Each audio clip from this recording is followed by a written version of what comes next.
प्रिय साथियों नमस्कार, मैं डॉक्टर जी.के. गोस्वामी। आज हम इस चैनल पे आपसे बात करेंगे एक cyber concept, right to be forgotten, यानी कि भूलने का अधिकार। आप कहेंगे भूलने का अधिकार से क्या मतलब है? तो जब आप कोई सूचना साइबर स्पेस में या किसी भी प्लेटफॉर्म पे पब्लिश कर देते हैं और कुछ समय बाद आप चाहते हैं कि उसको हटा दिया जाए, तो इस अधिकार को राइट टू बी फॉरगॉटन कहते हैं। कई बार राइट टू बी फॉरगॉटन को लोग राइट टू बी प्राइवेसी से भी कंफ्यूज करते हैं, लेकिन साथियों इन दोनों में अंतर है।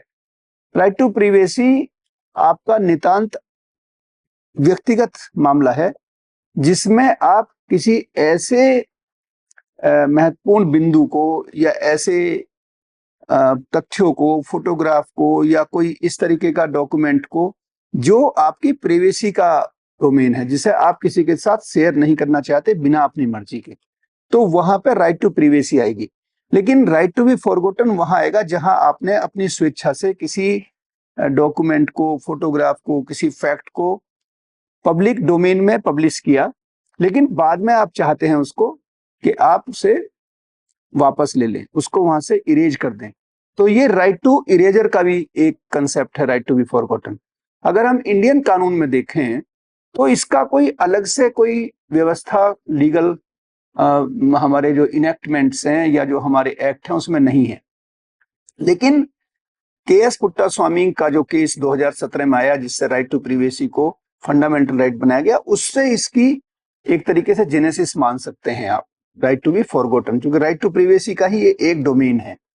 लेकिन अगर हम DPDP act, digital personal data protection act 2023 की बात करें, तो उसकी सेक्शन 12 में राइट टू इरेजर का कंसेप्ट आया, जो राइट टू बी फॉरगॉटन को स्ट्रेंथन करता है। राइट टू इरेजर क्या है कि आपने अगर कोई सूचना, कोई फैक्ट आपने पब्लिक डोमेन में पब्लिश किया, तो आपको ये अधिकार है कि आप उसमें अमेंडमेंट कराना, उसको हटाना या उसको पब्लिक डोमेन से रिमूव करने के लिए सर्विस प्रोवाइडर को रिक्वेस्ट कर सकते हैं।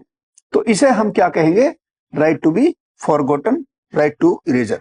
तो ये प्राइवेसी राइट को स्ट्रेंथन करने का एक माकूल उपाय है और ये पूरे विश्व में है। इन्हीं शब्दों के साथ मैं आपसे पुनः एक बार अनुरोध करूंगा कि आप हमारे इस चैनल को सब्सक्राइब करें और अपने साथियों में उसको शेयर भी करें।